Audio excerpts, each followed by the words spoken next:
Halo, Assalamualaikum warahmatullahi wabarakatuh. I'm Nadia. I'm a student of English Department, Universitas Riau.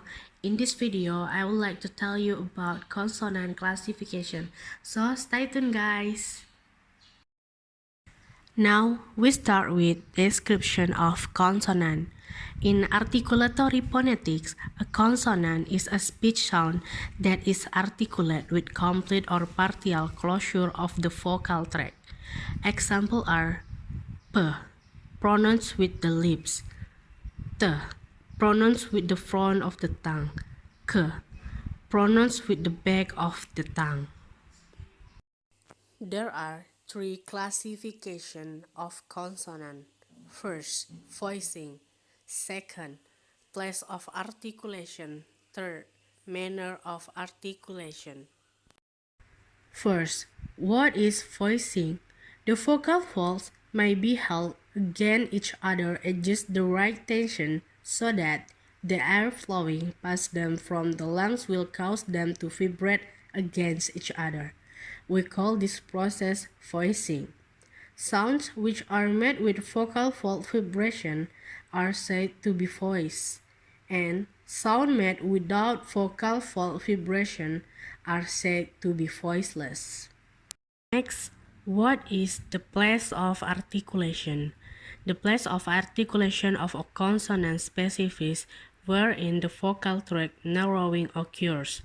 The place of articulation that English use are: first, bilabial. In bilabial consonant, the lower and upper lips approach or touch each other.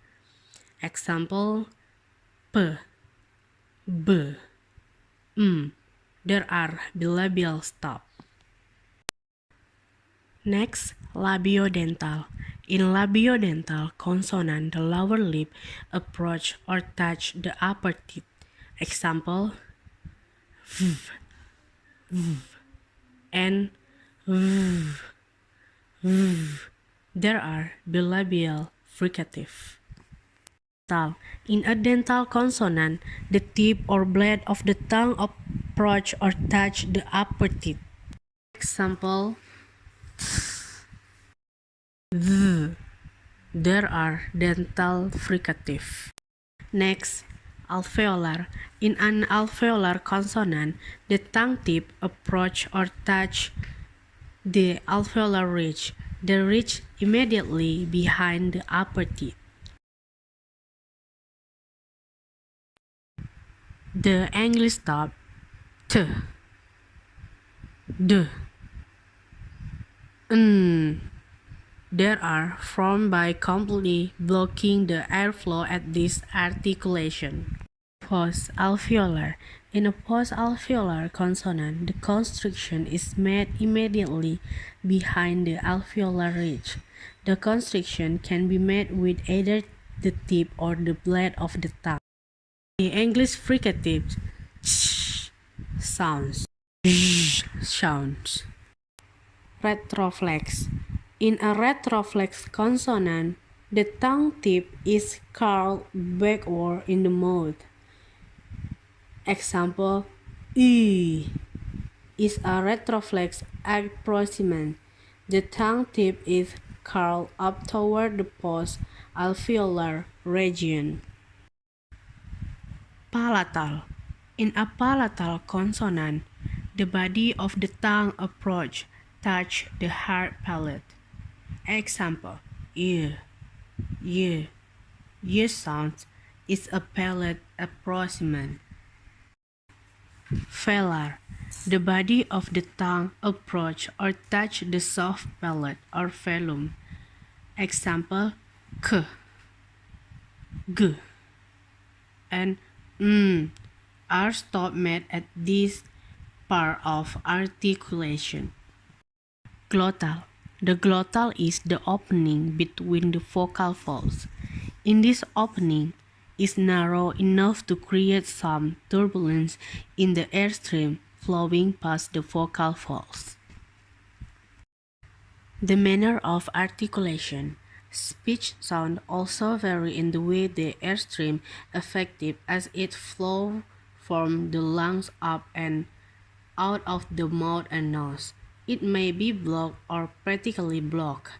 The vocal cords may be vibrate or not vibrate. It refers to this as the manner of articulation, the process by which the moving column of air is shaped, called the manner of articulation. Stop.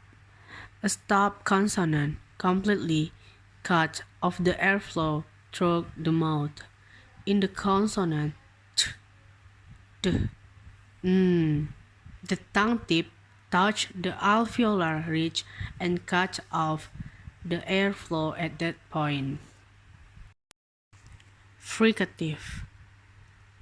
In a fricative consonant, the articulators involved in the constriction approach get close enough to each other to create turbulent airstream. The fricative v, s, z. Approximant. In approximant, the articulator involved in the constriction are further apart still than they are for a fricative. The approximant of English are w, j. Affricate. An affricate is a single sound composed of a stop portion and a fricative portion. In English, sh, the airflow is first interrupted by a stop which is very similar to ch. Lateral. Sounds is a lateral approximant. The opening left at the side of the tongue is wide enough that the air flowing through doesn't become turbulent. Okay guys, that's all my video. Thank you for watching. Assalamualaikum warahmatullahi wabarakatuh. See you in the next video.